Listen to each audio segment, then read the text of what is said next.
പിറ്റേ കൊല്ലം മദീന മുനവ്വറയും കൈവശപ്പെടുത്തി. അവിടെയും മക്കയിൽ ചെയ്ത പോലുള്ള പ്രവർത്തികൾ ചെയ്തു. ഖബറുകളിലെ കൊബ്ബ പൊളിച്ചത് വലിയ എതിർപ്പിനു കാരണമായി. ഇങ്ങനെ മക്കയിലും മദീനയിലും പോയി മഹാന്മാരെ ഖബറ് പൊളിക്കുകയും രത്നങ്ങളും പണങ്ങളും അതാ കവർച്ച ചെയ്യുകയുമാണ് മുജാഹിദിന്റെ നേതാക്കന്മാർ ചെയ്തിട്ടുള്ളത് എന്ന് മുജാഹിദ് നേതാക്കൾ തന്നെ എഴുതി വച്ചിരിക്കുകയാണ്. ഇനി സഹോദരന്മാരെ, അവരൊരുപാട് ആളുകളെ കൊന്നിട്ടുണ്ട് ഈ പണിക്ക് വേണ്ടി. അത് മുജാഹിദിന്റെ പത്രമായ അൽ-ഇത്തിഹാദ് എന്ന ഈ പത്രത്തിൽ പറഞ്ഞിട്ടുണ്ട്. അത് ഞാൻ ഹുസൈൻ സലഫിയുടെ നാട്ടിൽ നിന്ന് വായിച്ച് കേൾപ്പിച്ചത് ഞാൻ ഇനി CD-യിൽ കയറ്റിക്കോളാം. ഇപ്പോൾ ഞാൻ അതിലേക്ക് കടക്കുന്നില്ല. ഇത് സാമ്പിളിന് ഇത് മതിയല്ലോ. ഞാൻ വായിച്ച് കേൾപ്പിച്ചേരാ കേട്ടോളി. 1801 ഏപ്രിൽ 30 10,000 വരുന്ന ഒരു വമ്പിച്ച വഹാബി സൈന്യം കർബല പട്ടണം വളഞ്ഞു. പട്ടണവാസികളിൽ ഒരു ഭാഗത്തെ അവർ കൊന്നുകളഞ്ഞു. ഹുസൈൻ റളിയല്ലാഹു അൻഹുവിന്റെ മഖാം കൊള്ളയടിച്ചു. അവിടേക്ക് അനർബികളായ സന്ദർശകന്മാര് വഴിപാട് കൊടുത്തിരുന്ന എല്ലാ വിലപിടിച്ച രത്നങ്ങളും മറ്റും അവർ ശേഖരിച്ചു. ഇതൊന്നും അവരുടെ ഹൃദയത്തിന് അസഹ്യമായി തോന്നിയില്ല. എത്രയോ ആളുകളെ കൊല്ലുന്നതിനും മഖാം കൊള്ളയടിക്കുന്നതിനും അവിടെ അനർബികളായ പുറത്തുനിന്ന് വന്ന ആളുകളെ കൊന്നുകളയുന്നതിനും അവരുടെ രത്നങ്ങൾ പിടിച്ചെടുക്കുന്നതിനും ഒരു വിഷമവും ഒരസഹ്യമായി അവർക്ക് തോന്നിയില്ല. എന്തുകൊണ്ടെന്നാൽ ഖബറിന് വഴിപാട് കൊടുക്കുന്ന അവരുടെ നേരെ അവർക്കുണ്ടായിരുന്ന വീക്ഷണഗതി കാഫിറുകളുടെ നേർക്കുണ്ടായിരുന്ന അതേ വീക്ഷണഗതി തന്നെയായിരുന്നു. ഓ സലഫി, പറയണം നിങ്ങൾ, KC അബൂബക്കർ മൗലവി നിങ്ങളെ നേതാവല്ലേ? അല്ലേ അല്ലേ? അൽ-ഇത്തിഹാദ് നിങ്ങളെ നേതാക്കൾ KC മൗലവി പുറത്തിറക്കിയ പത്രമല്ലേ? അതിൽ നിന്നാണ് ഞാൻ വായിക്കുന്നത്.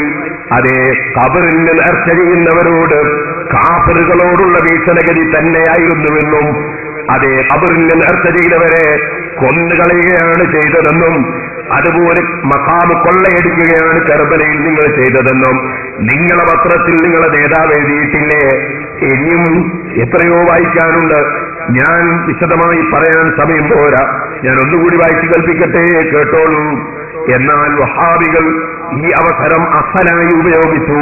അവർ വേഗം ഹിജാസിലേക്ക് കുതിക്കുകയും ഹറമൈനിൽ പ്രവേശിച്ച് അവിടെ ഉണ്ടായിരുന്ന ഔലിയാക്കളുടെ ഖബറുകളും മറ്റും പൊളിച്ച് അവിടെ ഉണ്ടായിരുന്ന രത്നങ്ങളും മറ്റും കൊള്ളയടിച്ച് പരസ്യമായി മാർക്കറ്റിൽ ലേലം ചെയ്തു വിറ്റു.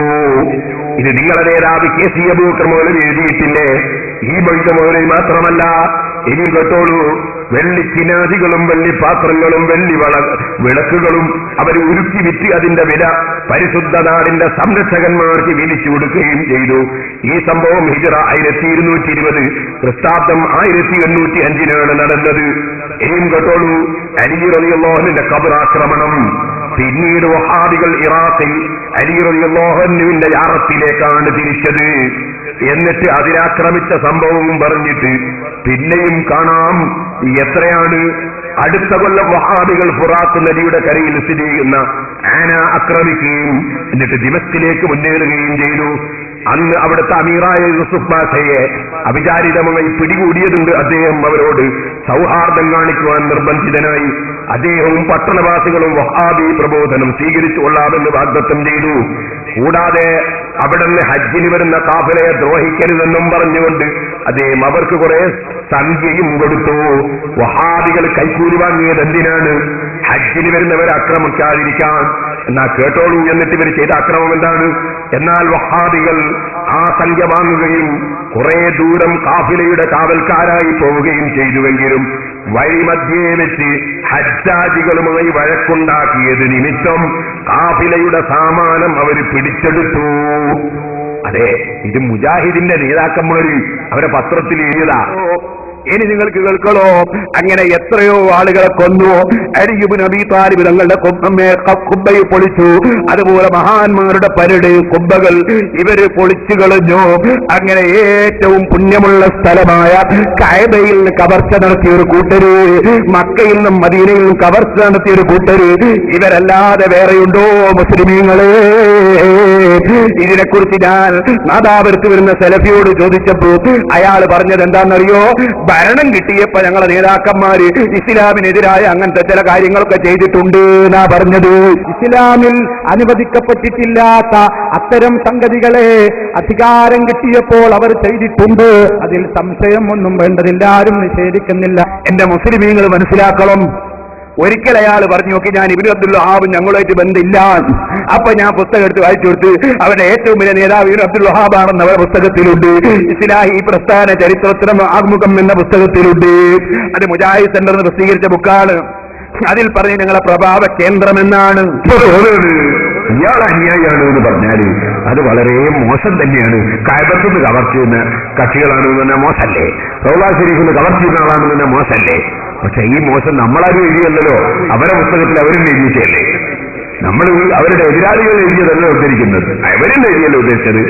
അവന്ന് വെച്ചോട്ടവനെ അതെ, മുജാഹിദുകൾ മുഹമ്മദ് ബിൻ അബ്ദുൽ വഹാബിന്റെ അനുയായികളല്ല. പക്ഷേ മുജാഹിദുകൾ മുഹമ്മദ് ബിൻ അബ്ദുൽ വഹാബിന്റെ അനുയായികളല്ല.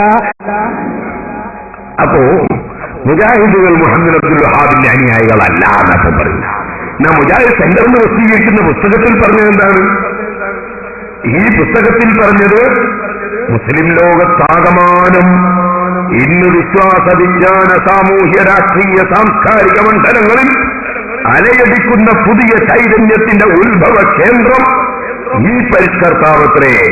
വഹാബി പ്രസ്ഥാനമെന്ന് എതിരാളികളും മുവഹിദുകൾ എന്ന് അനുകൂലികളും വിളിക്കുന്ന ചിന്താധാര ഏതോ അതിന്റെ പ്രഭാവ കേന്ദ്രമായ ഷെയ്ഖ് മുഹമ്മദ് ബിൻ അബ്ദുൽ വഹാബ് 1703 നജ്ദിൽ മുജാദനായി എന്നാണ് അവര് മുജാഹിദ് സെന്റർ പ്രസിദ്ധീകരിക്കുന്ന ബുക്കിൽ പറഞ്ഞത്.